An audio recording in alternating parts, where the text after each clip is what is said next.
Assalamualaikum warahmatullahi wabarakatuh. Ini saya membuat video pembelajaran di malam hari usai menyaksikan laga partai pertama Piala Thomas Cup antara Indonesia melawan Cina.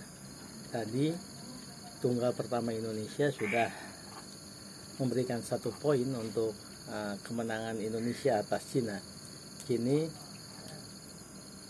ganda pertama Indonesia sedang masuk partai kedua melawan ganda pertama Cina di kesempatan final ini.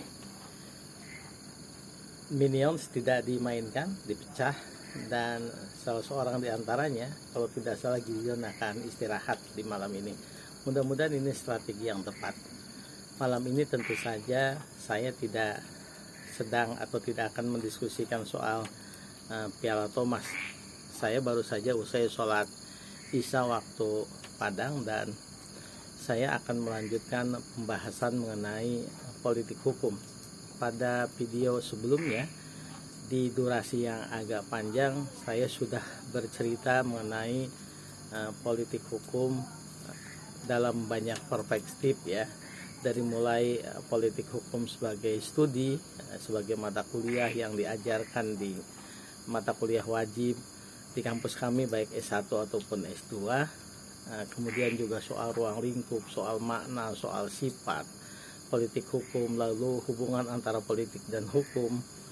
Kemudian juga kemarin kita sudah mendiskusikan tentang kaitan erat antara politik hukum sebagai pembentukan hukum dan penegakan hukum dengan sistem hukum yang dianut oleh suatu negara.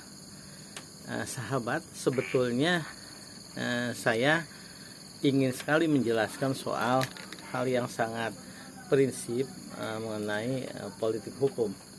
Saya mempunyai pandangan yang mungkin sedikit berbeda dengan banyak penulis politik hukum. Saya mengatakan bahwa membaca politik hukum, atau dalam bahasa aslinya, dalam bahasa asing itu legal policy, itu seharusnya dimaknai bukan politik hukum semata, tetapi politik sistem hukum.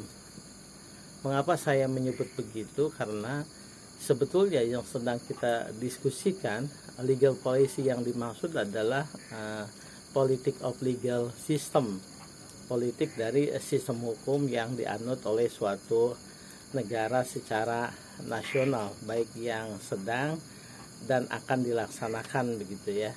Karena berbagai kesempatan saya mengatakan bahwa yang dimaksud dengan politik hukum itu adalah pembangunan atau pembentukan hukum dan penegakan hukum yang sedang dan akan dilaksanakan secara nasional.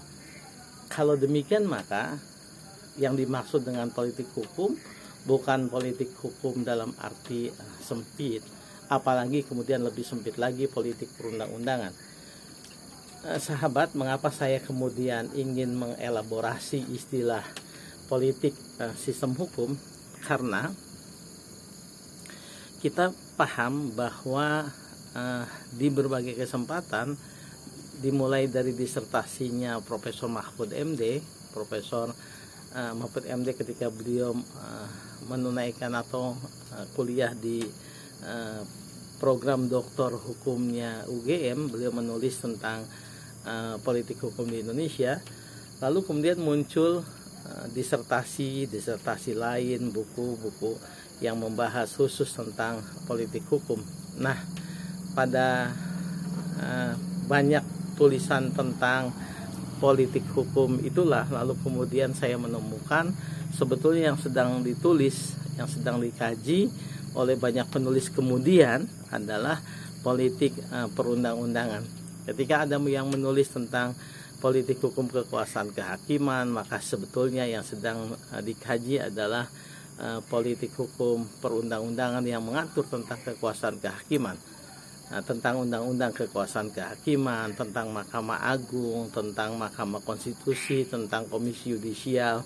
Dan ketika ada yang menulis mengenai politik hukum kepolisian, sebetulnya sedang membahas mengapa Undang-Undang Nomor 2 Tahun 2002 tentang Kepolisian Negara Republik Indonesia itu, apa latar belakangnya, kehadirannya, dari mulai sejak pemisahan TNI Polri, lalu bagaimana Undang-Undang Nomor 2 2002 itu mengatur tentang kepolisian negara.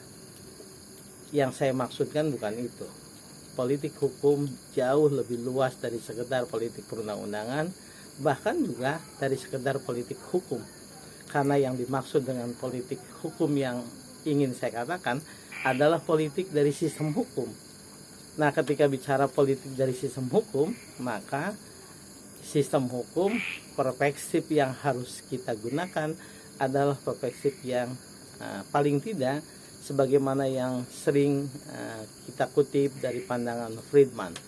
Apa kata Friedman? Friedman mengatakan bahwa sistem hukum suatu negara atau sistem hukum itu meliputi struktur hukum, kemudian substansi hukum, dan budaya hukum.